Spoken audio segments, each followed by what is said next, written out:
जयपुर में 23 जनवरी को 26 वर्षीय आशा और उसके 29 वर्षीय पति राजाराम की उन्हीं के घर में हत्या हो गई। लाश को देखने से पहली नजर में साफ दिखाई पड़ रहा था कि किसी ने गोली मारकर हत्याकांड को अंजाम दिया है। पीछे रह गया एक 6 साल का मासूम बच्चा, जो कायदे से देखे तो अब अनाथ हो चुका है। मोनू पंडित नाम के इस शख्स से आशा के अवैध संबंध थे। आशा, जिसे ये नहीं मालूम था कि आगे चलकर उसका यही अफेयर उसके और उसके पति का कत्लेआम करवा देगा। आखिर ऐसी क्या नौबत आन पड़ी कि मोनू ने दोनों की हत्या कर दी। चलिए समझते हैं इस केस को। राजाराम और आशा की शादी को करीब 7 साल बीत चुके थे। घर की आजीविका और एक लड़के की परवरिश के लिए दोनों पति पत्नी पास ही की एक फैक्ट्री में काम पर जाया करते थे। उसी फैक्ट्री में एक और शख्स काम कर रहा होता है, जिसका नाम है मोनू पंडित। मोनू, जिसकी निगाहें काम पर कम आशा पर ज्यादा रहती थी। वहीं आशा भी कम नहीं थी, उसने भी मोनू को इशारे करने शुरू कर दिए थे। दोनों में दोस्ती हुई और ये दोस्ती प्यार में बदल गई। करीब 2 साल तक इनका अफेयर चलता रहा। पूरे समाज को और फैक्ट्री में काम करने वाले हर शख्स को इनके अफेयर के बारे में पता था। मगर कहते हैं ना,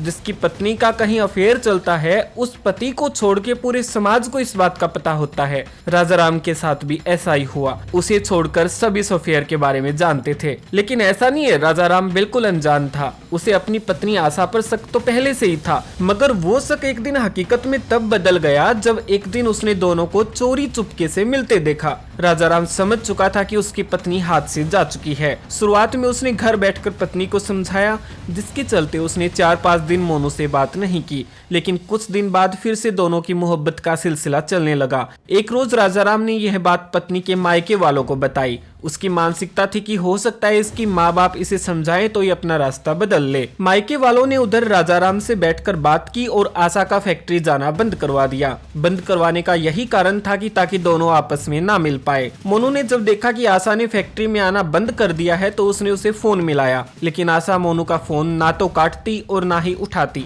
मोनू, जो आशा के प्यार में पागल था, आशा को खुद से दूर होता देख ये प्यार नफरत में बदल गया। 20,000 रुपए में मोनू ने राजस्थान के एक गांव से देसी पिस्तौल खरीदी और 23 जनवरी की सुबह बाइक पर सवार होकर आशा के घर पहुंच गया। जैसे ही गेट खोलकर अंदर घुसा तो सामने आशा और राजाराम खाना कर रहे थे। मोनू ने आओ देखा न ताओ, दोनों की गोली मारकर दर्दनाक हत्या कर दी और मौके से फरार हो गया। हत्या को 2 घंटे बीत चुके थे। राजाराम की माँ जब खेत से घर आई तो उसके पैरों तले जमीन निकल गई। उसके बेटे और बहू की उसी के सामने खून से लथपथ लाश पड़ी थी। शोर शराबे और चिल्लाने की आवाज सुन के तुरंत आस पड़ोस के लोग इकट्ठा हुए और नजदीकी पुलिस स्टेशन में इस हत्याकांड की जानकारी दी गई। पुलिस ने दोनों पति पत्नी के शव हॉस्पिटल भेज दिए, जहां डॉक्टर्स ने अपनी जांच करते हुए उन्हें मृत घोषित कर दिया। पुलिस ने आस पड़ोसियों से और फैक्ट्री में काम करने वाले लोगों से पूछताछ की तो उन्होंने बताया कि आशा और मोनू बीते कई दिनों से काम पर नहीं आते हैं। संदेह के आधार पर जब पुलिस मोनू के घर गई तो मोनू गायब था,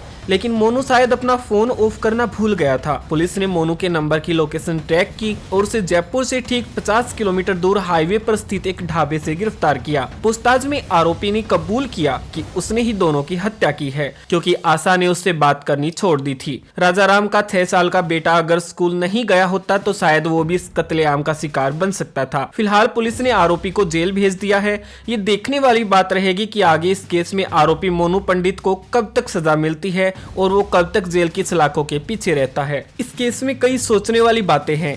क्या मोनू को इस हद तक जाने के लिए उकसाया गया? अगर आशा ने रिश्ता ठीक से खत्म किया होता तो क्या यह कत्ल टल सकता था? धोखा, तबाही और मौत, क्या अवैध रिश्तों की यही सच्चाई होती है? आपका इस केस पर क्या सोचना है, हमें कमेंट करके जरूर बताइए ताकि बाकी के यूजर आपके कमेंट को रीड करें।